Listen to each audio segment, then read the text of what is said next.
Hello, I'm Norman Robinson, and welcome to NOLA Crime Crisis. On today's program, we welcome in an organization that has been around New Orleans since the early 1900s, the Federal Bureau of Investigation. New Orleans Division has been on the forefront of investigating and preventing criminal activity in our area many, many years, going all the way back to former Louisiana Governor John Parker, who made a formal complaint to the Bureau about the Ku Klux Klan back in 1922.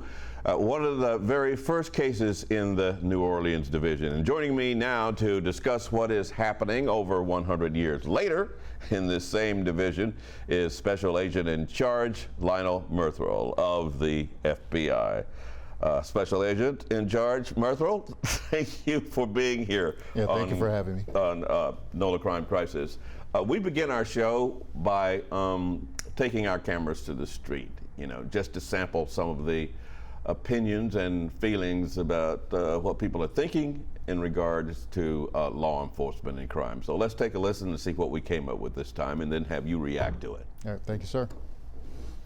Solutions is education and opportunities for the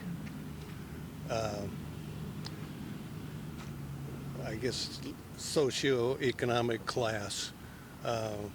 There's not enough opportunities for them, so they turn to crime.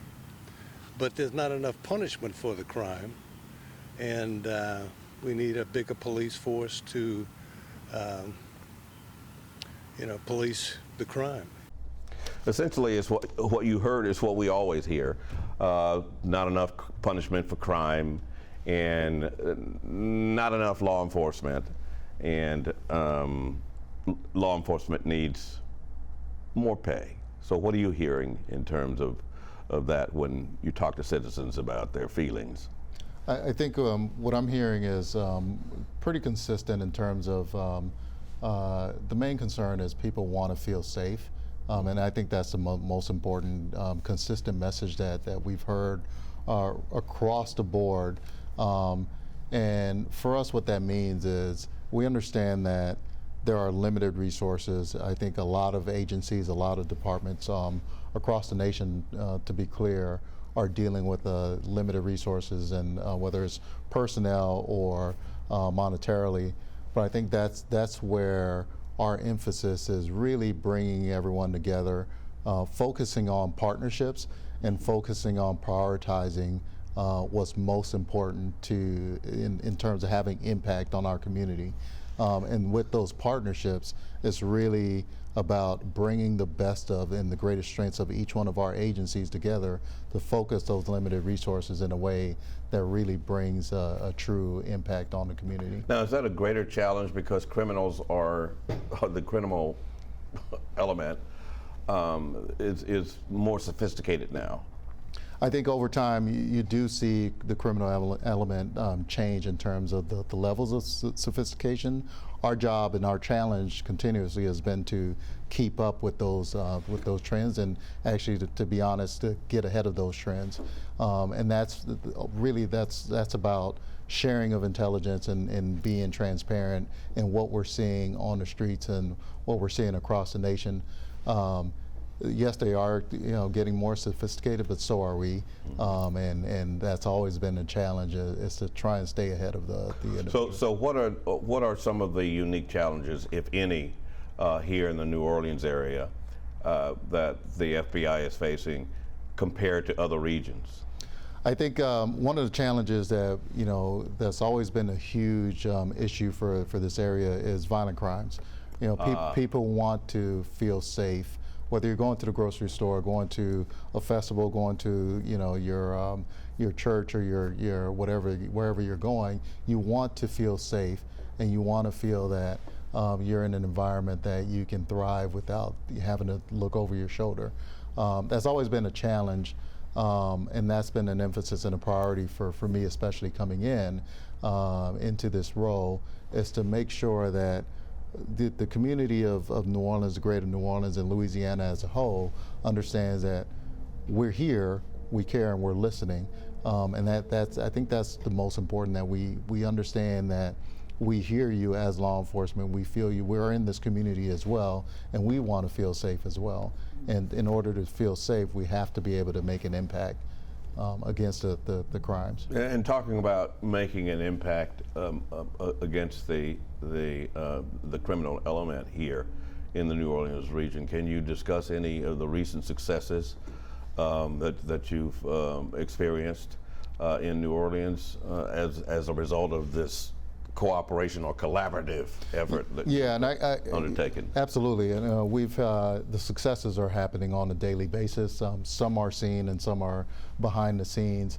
Without getting into specifics of ongoing investigations, we've had multiple instances of arresting and prioritizing the most violent offenders that are out there, the individuals that are committing the gun crimes, the armed robberies, the homicides, as working with our partners, local, state, and federal partners, but also the individuals that are bringing the most violent and deadly drugs into our community, fentanyl being one of them. One pill of fentanyl is deadly. One pill? One pill can kill a human being, and even less of a dosage in some situations. So when we're taking off thousands of pills, those equate to lives that are saved for each pill in each instance of seizures of fentanyl or any other deadly drug that we're seeing across the board. So what degree of or increase are you seeing in terms of the presence of fentanyl on the streets of New Orleans as compared to how it's affecting other areas? We see an increase across the board. It's not just New Orleans. Not just New Orleans. But there is an increase in the days where we used to see it here and there. We tend to see it more often. And in a lot of situations, you have individuals who have no idea fentanyl is a key component or a component of the drugs that they're consuming. And that's really the danger of what we're seeing, is that it's either laced or it's intentionally placed into the drugs that we're So seizing. one gets the impression that I mean, usually if you are in the market of selling something and making money from that sale, you're not so keen about killing off your clients. But this seems to be something that is totally peculiar in that regard, that when somebody sells this particular drug, they're killing off their clientele. What's that about? I really can't answer in terms of what exactly is going through their minds when that happens, but I think what we're seeing is that in some instances, they may not know that there is fentanyl laced in what they're selling. In what they're selling, or the dosages are not what they understand them to be in terms of what would be deadly to a consumer. But either way, it's safe to assume that if you're consuming illegal drugs, there's a possibility that fentanyl may be laced in there, and that's always a concern for everyone. So this is something that I remember when I was a young reporter, there was this thing that that law enforcement that used to go to schools and talk to kids about, don't do drugs because of whatever effect the drug might have. Is there a need to reintroduce a program such as that? Because when you talk about the dangers of fentanyl and how it's being laced with things that people might not be aware of, a lot of these things are happening with school-age youngsters, and I don't know that there are many drug programs that are being talked about in schools anymore. At least I know I'm involved with schools because I teach a public speaking class at one of the high schools, and we don't talk about drugs there. So is there a need, in your opinion? I think there's always a need for more education. I'm a big proponent of education on all levels. I think that it doesn't hurt to educate as much as we can and as wide as we can when it comes to messaging and trying to get to our community as early and as young as possible. in terms of educating them on the dangers of illicit drugs. I do think there is a need, but I think there's more, absolutely more that we can do, and it's a combined effort. Education is a piece. There's also, multiple other avenues of messaging that we can use, not just for the youth, but for the adults as well, on signs of potential use or potential illicit activity. I'm just wondering if there is if there's a strategy or a philosophy now, since there seems to be a lot of public sentiment that about police that's not so favorable. I wonder if there is a national philosophy now, or some kind of thinking among law enforcement that we have to back off a little bit and not be so aggressive when it comes to talking about crime and talking about ways to reduce crime so that we don't aggravate the public. I think what we found to be successful in combating crime is really working with the community and doing it from the inside out.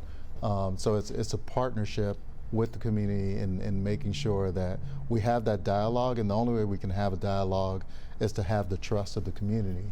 And so it's something that we continuously work on in ensuring that we do build and maintain that trust with the community, and that involves multiple different programs and outreach programs, whether it's with our community leaders or with our youth in our some of our programs.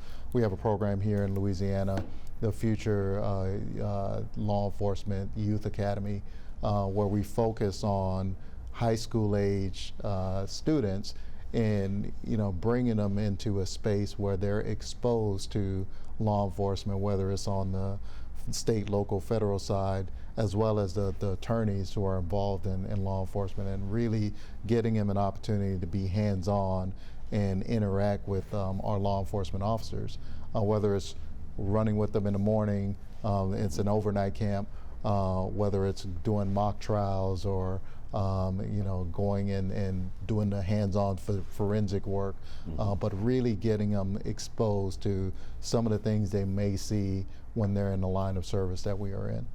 So when it comes to what you're faced with now, is more of the attention being geared toward violent crime as opposed to years past when it was geared towards organized criminal activity? I think what we do is we specifically look every year in terms of what we're seeing in terms of trends. We have a process where we look nationwide at what we're seeing in other areas and similar areas, and we prioritize based on what we see across the board. And then we have internally within each specific AOR or area of responsibility for us as Louisiana, we look at what we're specifically seeing in our state and in our areas, and we either are confirming or aligning with what we're seeing nationally, or we're saying, hey, we do agree, we do see this particular threat as a priority nationwide. However, in Louisiana, we're seeing additional areas that we should be focusing on as well. And so violent crimes is one of those areas that is a priority for us, but we have multiple other threats that we focus on, and not saying that we don't focus on the other threats, but it's a multi-pronged approach in how we keep our community safe, whether it's on the national security side or the criminal side, or even healthcare fraud or elderly fraud, romance scams, or cyber as well. So there are multiple aspects in specific areas in each that we focus on. I'm just wondering, because the violent crime seems to be an issue here in the New Orleans area specifically. I'm just wondering if you have some special strategy to deal with that. Yeah, we do. So the way we deal with both our violent crimes and our violent gangs specifically, which is more organized, our violent gangs, How we deal with that, we operate in a task force environment. And what that means is that typically on TV, you'll see, hey, the FBI comes in, and you'll have the stereotypical, hey, we're here to take over and we've got this. Right. That only exists on TV. We operate as a group. We operate in partnerships. We can't do what we do without the partners that we have here on all levels. And so physically embedding those officers and agents with us is what we found to be successful over the years. Throughout my own career, I've never worked in an environment that wasn't a task force environment. So I don't know how it is to work without my local, state, and federal partners. That's how we've always been successful, because of the expertise, the intelligence, and everything that they've seen on the streets at the ground level that we're bringing to the table, and being able to pinpoint and really help us prioritize and make the biggest impact that we can.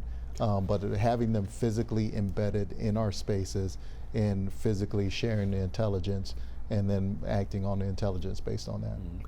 I read in the Wall Street Journal some time back about a mayor in one of the big cities. I forget the name of the city, but the mayor sat down and met with all of the gang leaders in his particular community and asked them for a détente. I mean, a period of peace where they could, discuss not being so violent and taking into account the lives of the innocent children that get hurt in their territorial feuds.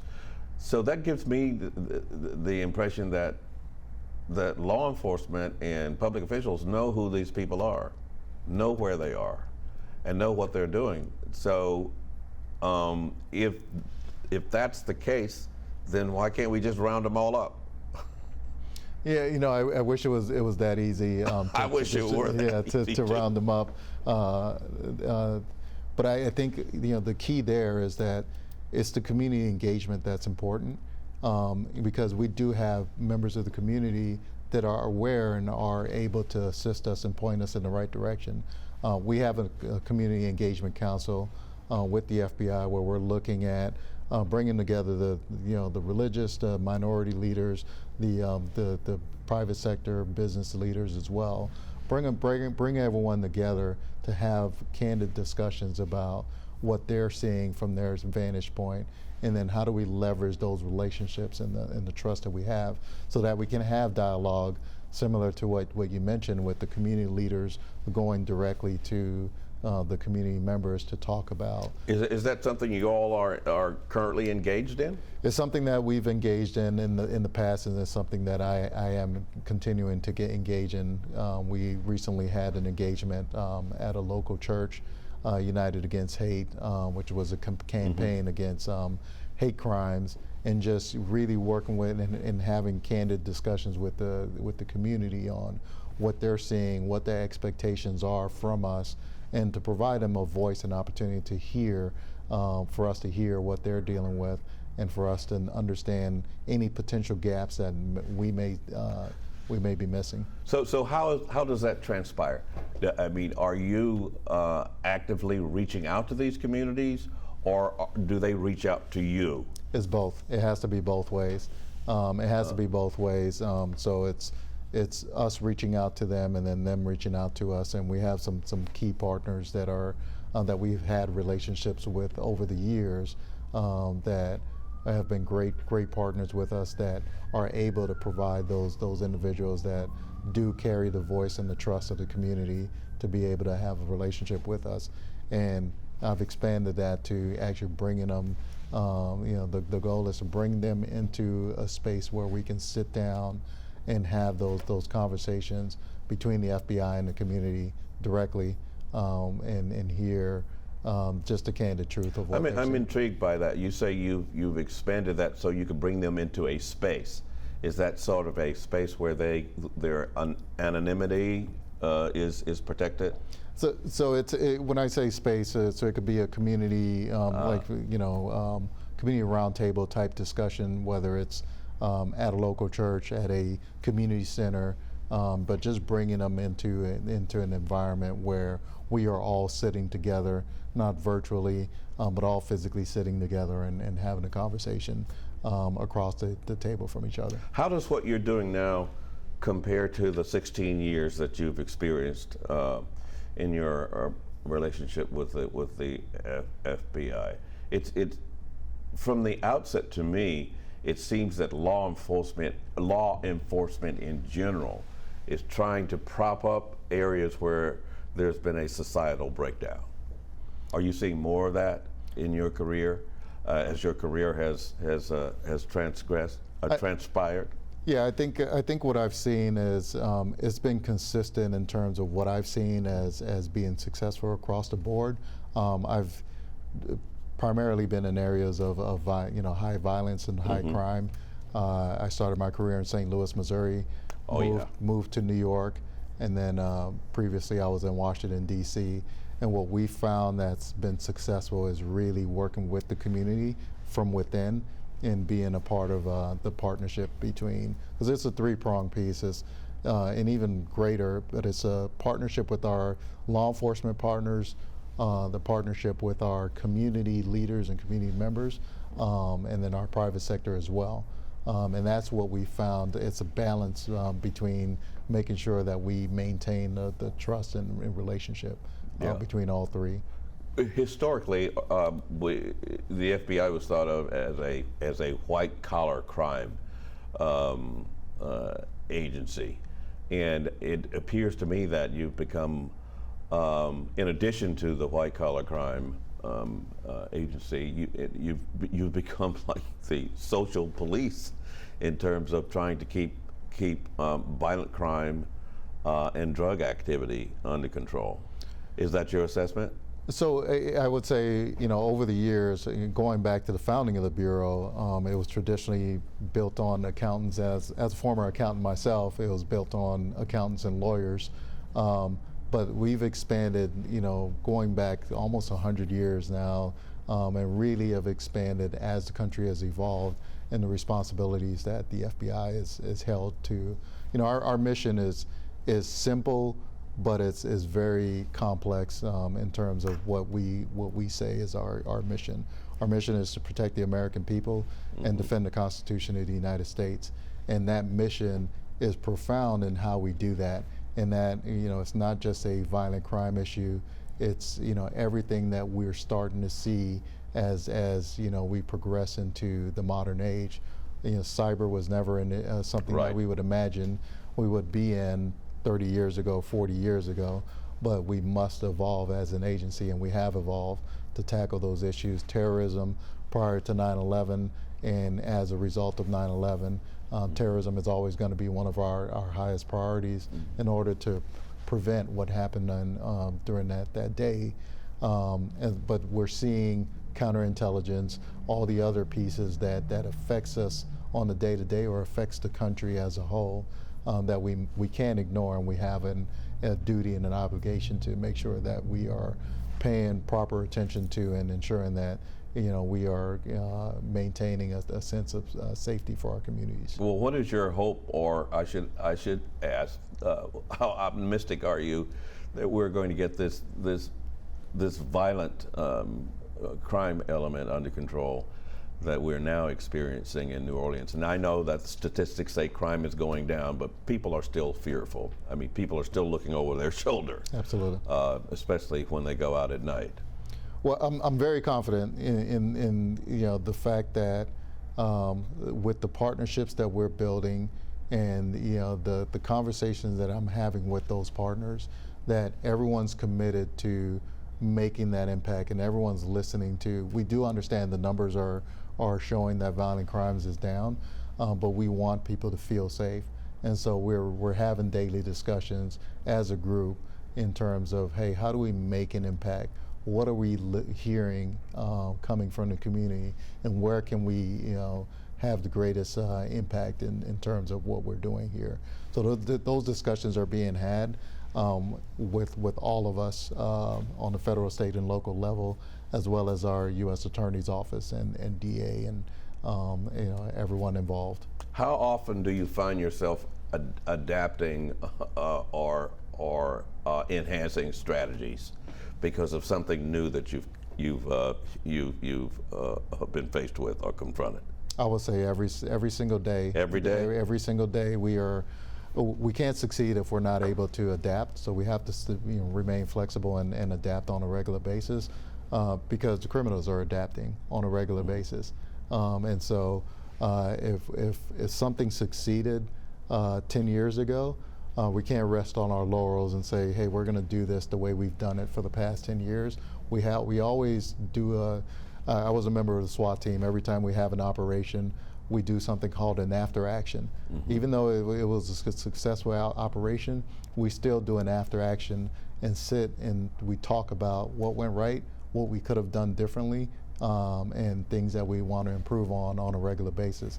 Those discussions happen with us daily, and it's something that is the goal is to make us better than we were before. Not necessarily waiting to have those discussions when we fail. Even when we win and we're successful, we still want like to have those discussions. I would imagine as an FBI special agent in charge, you're able to build a task force that is comprised of law enforcement from the entire metro area. So I'm thinking that in the past we were trying to deal with crime incrementally, neighborhood to neighborhood, parish to parish. As the criminals have become more sophisticated, they're now living in one place and plying their trade in another parish. So is that an extra challenge for you as the special agent in charge who's trying to build a task force that is metro area wide? So I have responsibility for the entirety of the state. So when we look to build our task force, we do look across the board for the entirety of the state. And we do understand that crime sees no boundaries when it comes to parishes.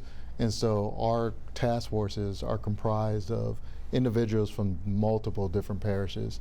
And that's the beauty of having the task forces designed the way we have them.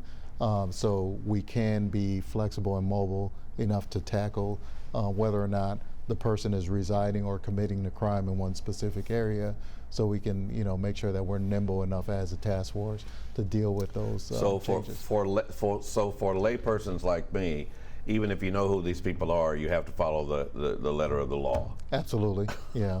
So we have to do the right thing the right way at all times, and so that does mean that we are very methodical and very purposeful in the way that we tackle those problem sets. All right, thank you. It's been a very interesting discussion. Thank you. I hope you've enjoyed it as much as I have. I have tremendously. Thank you very much. You're welcome. We would again like to thank our guest, Special Agent in charge of the local FBI office, Special Agent Lionel Myrthil, for joining us on the program this evening. And we will return next month with more city leaders, executives, local business owners, and protectors of our city committed to making a positive change in our community. I'm Norman Robinson, and we will see you next time right here on NOLA Crime Crisis.